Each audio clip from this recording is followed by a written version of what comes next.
Wormwood is coming. Can humanity stop it? What if I told you that lurking right now, somewhere in the inky blackness of space, an object is hurtling toward Earth, poised to claim more lives than all the wars in human history combined? What if the name of this cosmic destroyer was etched in an ancient book 2,000 years ago, accompanied by chillingly precise details about how it will poison our planet's very water supply? Scientists, in their clinical terms, call them planet killers. Asteroids and comets so gargantuan that their single impact could spell the end of civilization as we know it. NASA diligently tracks thousands of these potential doomsday rocks. Hollywood churns out movies about them, feeding our anxieties. And world governments, shrouded in secrecy, are frantically developing technologies to neutralize them. Its name is Wormwood, and we're on the cusp of uncovering 7 stark facts about this prophetic judgment. Fact number 1. Wormwood is named, and that fact alone should fill you with dread. Here's the initial, undeniable fact that should instantly seize your attention. Among all the catastrophic judgments vividly described in Revelation, earthquakes that shatter the ground, hail that pounds relentlessly, fire that consumes everything in its path, blood that stains the earth, darkness that smothers the light, plagues that decimate populations, and cosmic disasters that defy imagination, only a select few receive actual names directly from God. And Wormwood is one of them. Pause for a moment and let that sink in.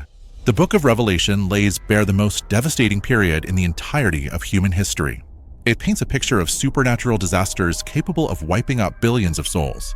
It depicts cosmic upheavals that will violently shake the very foundations of our planet.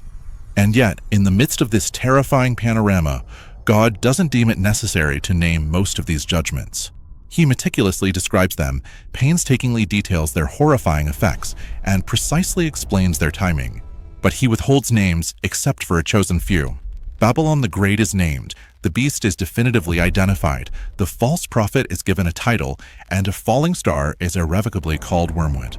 Why does this particular judgment warrant such special naming treatment? Why does God deliberately take the time to reveal to us that this star possesses a specific, significant name? Throughout the entirety of Scripture, whenever God bestows a name upon something, he's making a profound statement about its inherent significance in his grand, overarching plan. Names in Scripture are far more than mere labels. They are, in essence, prophecies waiting to be fulfilled. They are powerful declarations resonating with divine intent. They are revelations, offering glimpses into God's sacred purpose. When God named Abraham, he was unequivocally declaring his predetermined destiny as the father of countless nations. When Jesus christened Simon as Peter, the Rock, he was revealing his pivotal future role in the construction of the church. When God designated Jacob as Israel, he was identifying a people destined to grapple with divine purpose, a nation set apart. Therefore, when God names the falling star Wormwood, he's not merely offering a descriptive label, he's issuing a potent prophecy. He's unveiling the profound spiritual significance of this impending judgment and its crucial role in his meticulously crafted end times plan. But here's what elevates this naming to an even more remarkable level. The majority of the judgments in Revelation are described solely by their devastating effects. We are told what they do, the destruction they wreak, but we remain ignorant of what to call them. They are anonymous disasters, sweeping in and out of existence without any formal identification. But Wormwood is different. God ensures that we are privy to the star's ominous name even before it plummets from the heavens. He identifies it well in advance. He bestows upon it a title that inextricably links it to spiritual truth and the rich tapestry of biblical history. And that revelation speaks volumes. This isn't simply another random disaster in a long, monotonous chain of disasters. This is a specific, intentional, and purposeful judgment deliberately designed to play a unique and indispensable role in God's meticulously orchestrated end-time strategy. Fact number 2, can humanity stop it? The Asteroid Defense Dilemma. While brilliant scientists around the globe are frantically racing against time, channeling their energies into developing advanced technologies to shield Earth from the catastrophic impact of cosmic objects, they are, in essence, inadvertently proving why Wormwood is utterly beyond the reach of human intervention. At this very moment, space agencies spanning the globe are dedicating vast resources to the development of sophisticated asteroid deflection systems. NASA has already conducted tests involving spacecraft intentionally crashing into asteroids with the singular goal of altering their perilous trajectories. Scientists have even floated the audacious proposal of utilizing nuclear weapons to obliterate incoming objects, shattering them into harmless, inconsequential fragments. And resourceful engineers are diligently designing intricate systems capable of painting asteroids, ingeniously harnessing the power of solar radiation for deflection purposes. But here's the sobering reality they've come to realize. Even armed with our most cutting-edge technology, we are only capable of effectively stopping objects that we detect years, or even decades, in advance, granting us the precious time required to mount a defense. For any object discovered with a mere few months' warning, we are, in practical terms, utterly helpless, powerless to avert the impending disaster. In the year 2019, Asteroid 2019 OK, a celestial body as imposing as a 30-story building, was discovered a mere 24 hours before it zipped past Earth, venturing closer than some of our orbiting satellites. Had it been on a direct collision course, there would have been absolutely nothing that humanity could have done to alter its deadly trajectory. Scientists estimate that if a comet of the magnitude of Neowise were to set its sights on a collision course with our planet, we would be granted a scant 4 months warning, a period woefully inadequate to devise and implement any effective countermeasure. The destructive power unleashed by such an impact would be equivalent to a staggering 6,000 times the combined force of all the nuclear bombs currently stockpiled on Earth. Revelation 8 verse 10 chillingly describes Wormwood as a great star burning as it were a lamp. The evocative phrase, burning as it were a lamp, strongly suggests that this celestial object is far from being a typical asteroid or comet. It's something unique, something that generates its own light, something that appears suddenly in the sky, blazing like a newly lit torch. But even if we were to detect Wormwood years in advance, our painstakingly developed deflection technologies would prove utterly futile against an object guided by divine will. You cannot simply redirect something that God himself is steering towards a specific, predetermined target. You cannot obliterate something that God has purposefully appointed to accomplish his divine purposes. This isn't mere science fiction. It's a profound illustration of spiritual warfare being waged on a cosmic scale. The very same God who meticulously crafted the immutable laws of physics possesses the inherent power to override them whenever his divine purposes necessitate it. But here's what's truly remarkable about humanity's feverish asteroid defense preparations. They are, in essence, unwittingly fulfilling biblical prophecy concerning human pride and unwavering self-reliance in the end times. Fact number 3, Wormwood appears as the third trumpet. And that's no mere coincidence. The pivotal fact that should revolutionize your understanding of this impending judgment is its precise, predetermined position within God's intricate prophetic timeline. Wormwood doesn't simply materialize randomly within the pages of Revelation. It makes its ominous entrance as the third trumpet is sounded. And when you grasp the significance of that placement within God's divine numbering system, every other facet of this judgment begins to fall into perfect, crystalline clarity. Throughout the vast expanse of Scripture, the sacred number 3 consistently represents divine completeness and the flawless revelation of God's very character. The Holy Trinity itself exists as 3 distinct persons, yet one unified God. Jesus Christ triumphantly rose from the dead on the 3rd day, shattering the chains of mortality. Peter, in a moment of profound weakness, denied Christ 3 agonizing times, only to be lovingly restored 3 times, his faith reaffirmed. When God proclaims holy, holy, holy, he is employing the power of the number 3 to express the very essence of perfect holiness. Therefore, when Wormwood makes its foreboding appearance as the third trumpet sounds, God is conveying something profoundly significant about the precise timing and ultimate purpose of this impending judgment. He is deliberately positioning it at the exact, divinely appointed moment to reveal his immutable character and accomplish his sacred purposes. Allow me to guide you through the precise sequence of events. The first trumpet unleashes a cataclysmic torrent of supernatural hail, relentlessly mixed with fire and blood, incinerating 1/3 of all vegetation across the scorched landscape. The second trumpet hurls an object resembling a colossal burning mountain into the depths of the sea, transforming 1/3 of its pristine waters into a crimson tide of blood and claiming the lives of 1/3 of all sea creatures that dwell within its depths. Then, amidst this unfolding panorama of devastation, comes the third trumpet, heralding the arrival of Wormwood. Do you perceive the discernible pattern emerging? Each trumpet judgment meticulously targets precisely 1/3 of its designated target. 1/3 of the land's verdant vegetation, 1/3 of the ocean's teeming marine life, and 1/3 of the Earth's precious supply of fresh water. This is far from random destruction. This is calculated, divinely ordained intervention executed with unwavering mathematical precision. But the strategically significant third position reveals something even more profound about Wormwood's ultimate purpose. It arrives after humanity has already borne witness to two undeniably supernatural judgments, shattering the illusion of normalcy. But it appears before the final, terrifying escalation into even more severe and catastrophic judgments, a descent into unimaginable darkness. Revelation 8 verse 13 poignantly describes the chilling events that immediately follow the sounding of the third trumpet and the descent of Wormwood. And I beheld, and heard an angel flying through the midst of heaven, saying with a loud voice, Woe, woe, woe, to the inhabitants of the earth by reason of the other voices of the trumpet of the three angels, which are yet to sound. Three distinct woes, each one a harbinger of unimaginable suffering. Three more trumpet judgments yet to come, so infinitely more horrific than what has already transpired that they warrant a special, dire warning. Wormwood irrevocably marks the definitive end of the preliminary judgments and the ominous beginning of the truly catastrophic ones, a turning point from which there is no return. But here's what renders this timing particularly significant and laden with profound meaning. The third trumpet represents the last fleeting moment of relative mercy before divine patience is ultimately exhausted. After Wormwood's descent, the angel cries out a chilling woe, because what is poised to follow will be exponentially worse, a descent into unparalleled devastation. This revelation unveils something deeply profound about the very heart of God. Even in the midst of executing judgment, he remains ever mindful of the possibility of redemption, a beacon of hope amidst the gathering storm. Even while meticulously demonstrating his unwavering justice, he continues to extend opportunities for mercy, a testament to his boundless love. Fact number 4. Wormwood is real. You can taste it. Here's the third pivotal fact that is poised to revolutionize your understanding of this ominous judgment.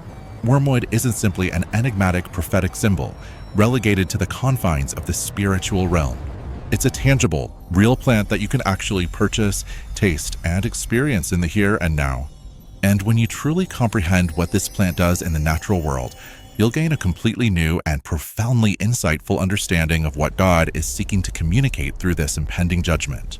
The plant, scientifically known as Artemisia absinthium, has been recognized and utilized throughout human history for its intensely bitter taste and its remarkably potent effects on the human system. But here's what makes this plant so uniquely remarkable and relevant. Every single characteristic of this unassuming plant perfectly embodies and illustrates the profound spiritual truth that God desires to communicate through the Wormwood judgment. Allow me to meticulously describe exactly what happens when you encounter natural wormwood, because this physical experience is intentionally designed to instruct us about profound spiritual realities. The very instant wormwood touches your tongue, you are immediately assaulted by the most intense bitterness your senses can possibly fathom. It's not merely unpleasant, it's utterly overwhelming, completely saturating your palate. It relentlessly dominates every other taste sensation in your mouth, eclipsing all other flavors. It instinctively makes you want to spit it out immediately, a visceral reaction. And the acrid, lingering bitter taste stubbornly persists long after you've removed the offending plant from your mouth, a haunting reminder. But here's what elevates this bitterness to a level of profound significance. It's not gradual or subtle. It's not something that slowly builds up over time, allowing you to gradually acclimate to its intensity. The very moment wormwood makes contact with your taste buds, the full, unadulterated force of its bitterness slams into you, instantly and completely incapacitating your senses. Does that sound vaguely familiar? That's precisely what will happen when the star, ominously named Wormwood, plummets from the heavens and descends into the earth's precious waters. Revelation 8 verse 11 chillingly prophesies, and the third part of the waters became wormwood, and many men died of the waters, because they were made bitter. The water doesn't gradually become undrinkable, a slow and insidious decline. It doesn't slowly deteriorate over the course of months or years, a protracted period of decay. The very instant wormwood makes contact with the water supply, it becomes instantly and irrevocably bitter, its purity irrevocably tainted. So overwhelmingly bitter, in fact, that consuming it results in certain death, a stark and terrifying consequence. God deliberately chose this particular plant as a potent symbol because the physical experience of tasting it perfectly mirrors the spiritual experience of encountering divine judgment for unrepentant sin, a chilling echo. But here's what's truly remarkable about God's deliberate choice of this specific name. Throughout the annals of history, natural wormwood has been employed for both medicinal and destructive purposes, a duality that speaks volumes. This inherent dual nature reveals something profoundly insightful about how God's judgments operate in the world, a reflection of his multifaceted character. In small, carefully controlled doses, wormwood has been utilized medicinally for thousands of years, a testament to its therapeutic potential. Ancient physicians skillfully employed it to treat a wide range of digestive problems, to effectively expel intestinal parasites, and to stimulate flagging appetites, a gentle nudge towards health. When properly prepared and administered in minute quantities, it can elicit genuinely beneficial effects on human health, a subtle restoration. But in large, uncontrolled doses, wormwood transforms into a potent toxin, potentially deadly, a dark and sinister turn. It contains compounds known as thujones, which, when consumed in significant quantities, can trigger a cascade of debilitating symptoms, including hallucinations that warp reality, seizures that convulse the body, kidney damage that compromises vital function, and ultimately, death, a chilling culmination. The very same plant that possesses the power to heal in small, carefully measured doses can unleash destructive forces in large, uncontrolled quantities, a paradox of nature. Do you perceive the profound spiritual parallel echoing in this duality? God's judgments operate in precisely the same manner, mirroring the plant's inherent dichotomy. In small, carefully calibrated doses, they serve a corrective and healing purpose, a gentle course correction. They assist us in recognizing our deep and abiding need for God, prompting us to turn back to Him, a path toward salvation. A temporary financial setback, for instance, might serve to teach us to place our unwavering trust in God rather than in the ephemeral allure of money, a lesson in humility. A sudden health scare might poignantly remind us that life is fragile and precious, a fleeting gift to be cherished, a reminder of mortality. A relationship crisis might expose our profound need for divine wisdom, guidance from a source beyond our own limited understanding, a plea for help. These smaller judgments, akin to small, controlled doses of wormwood, can elicit genuinely beneficial spiritual effects, provided that we respond to them correctly, with humility and repentance. They're designed to capture our wavering attention, correct our errant course, and ultimately draw us back into a right and harmonious relationship with God, a return to grace. But when people stubbornly persist in their rebellion, adamantly refusing to respond to gentle correction, those very same judgments intensify, escalating into overwhelming and destructive forces, a descent into chaos. What begins as corrective discipline imperceptibly morphs into devastating consequence, a chilling transformation. The same God who compassionately sends small warnings also possesses the power to unleash great catastrophes, a duality of action. Not because his inherent character undergoes a sudden and inexplicable shift, but because human hearts become increasingly resistant to his loving voice, deaf to his pleas. In Deuteronomy 29 verse 18, Moses, the revered prophet, solemnly warns the Israelites about the dire consequences of turning away from God, a path laden with peril. Lest there should be among you man, or woman, or family, or tribe, whose heart turneth away this day from the Lord our God, to go and serve the gods of these nations, lest there should be among you a root that beareth gall and wormwood.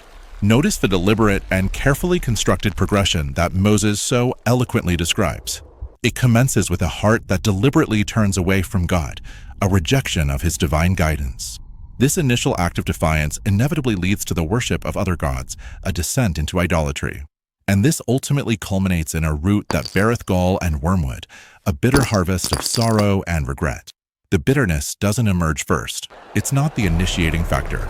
The rebellion against God comes first, the root cause of the impending suffering. The wormwood is the inevitable result, the bitter fruit born from a seed of defiance, not the original cause itself. In Jeremiah 9 verse 15, God somberly warns rebellious Israel of the consequences of their disobedience. Therefore thus saith the Lord of hosts, the God of Israel, Behold, I will feed them, even this people, with wormwood, and give them water of gall to drink. Here, we witness the exact pattern that will be replicated on a global scale in the book of Revelation, a chilling foreshadowing. Rebellious people being forced to drink bitter water as a direct consequence of their steadfast refusal to adhere to God's divine ways, a painful lesson learned. But perhaps the most significant Old Testament reference lies within the pages of Jeremiah 23, verse 15, where God unequivocally condemns false prophets, those who pervert the truth. Therefore thus saith the Lord of hosts concerning the prophets, Behold, I will feed them with wormwood, and make them drink the water of gall.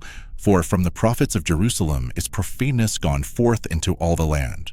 False prophets, those who falsely claim to speak for God, but actually lead people astray, guiding them away from truth and into the darkness, are specifically targeted with the Wormwood judgment, a divine reckoning.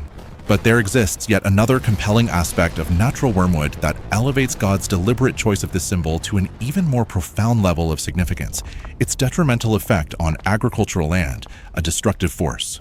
Wormwood is what botanists classify as an allelopathic plant, a botanical term signifying its ability to release potent chemicals into the soil that actively inhibit the growth of other plants in its immediate vicinity, a form of botanical warfare.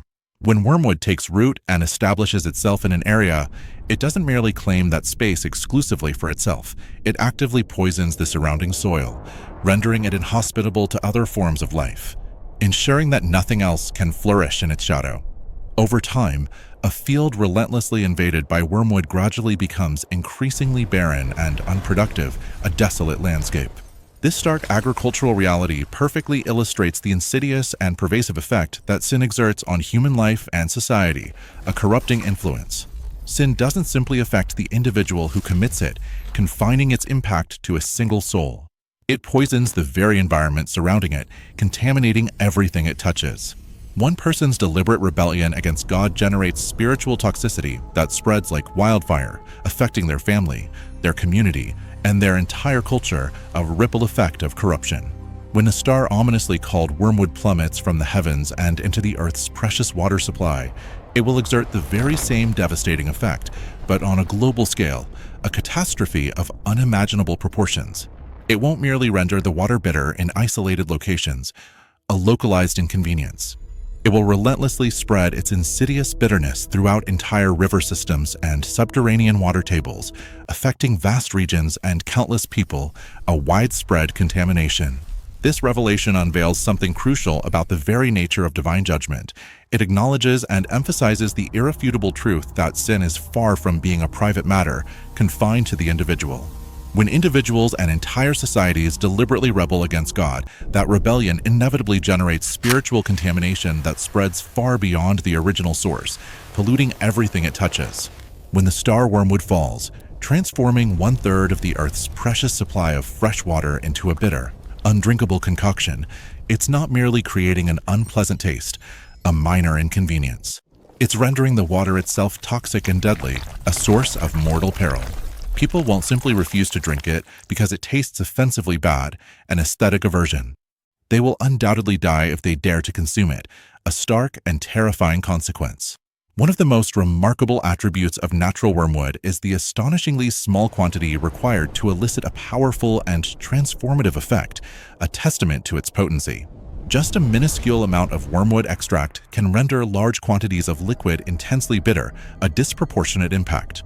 A mere few drops in a glass of pristine water can irrevocably transform it into a completely undrinkable substance, a minute quantity yielding a profound alteration.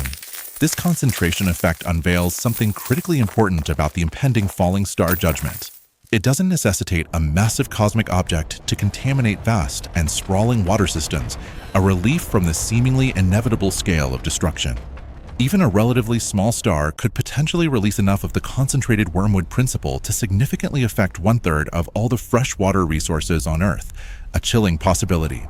But the concentration effect also illustrates a profound spiritual principle, a parallel to the physical realm.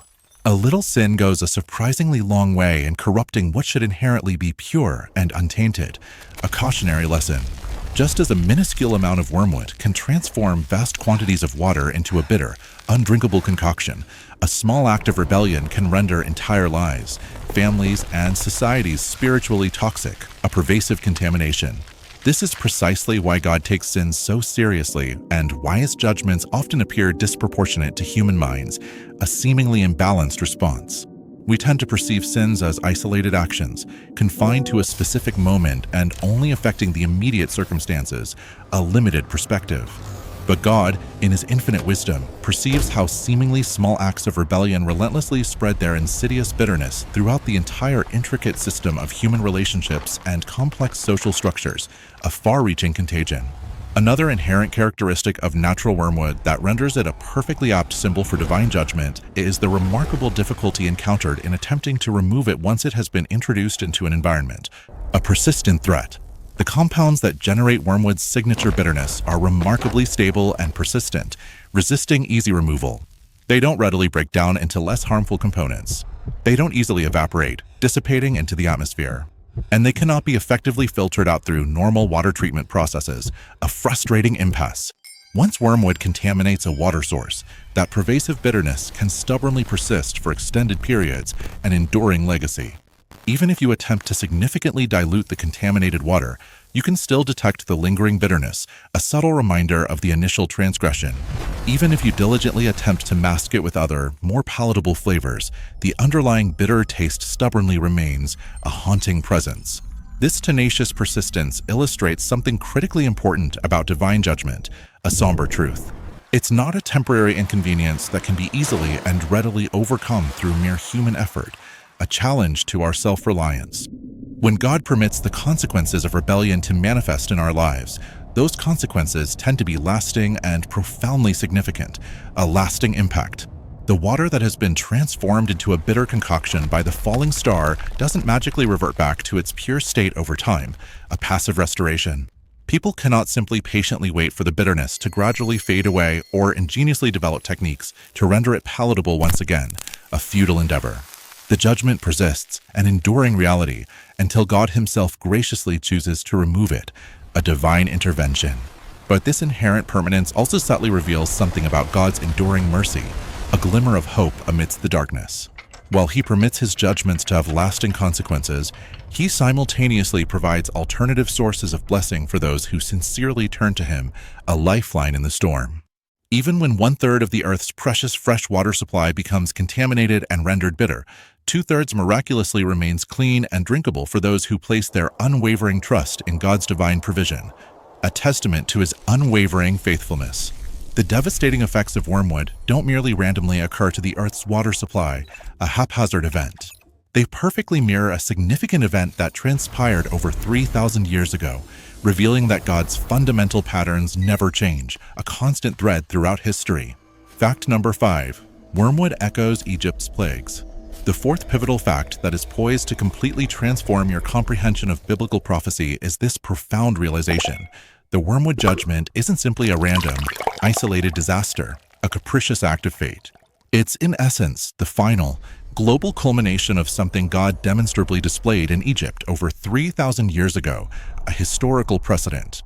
And when you discern this unmistakable connection, you'll understand that the end times judgments aren't novel occurrences, unprecedented in the annals of history.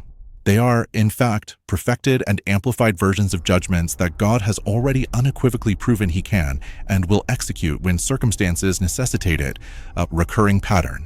Allow me to transport you back in time to Exodus 7 verses 20 to 21, a pivotal passage. And Moses lifted up the rod and smote the waters that were in the river, in the sight of Pharaoh and in the sight of his servants, and all the waters that were in the river were turned to blood. And the fish that was in the river died, and the river stank, and the Egyptians could not drink of the water of the river, and there was blood throughout all the land of Egypt. Does that resonate with a familiar echo?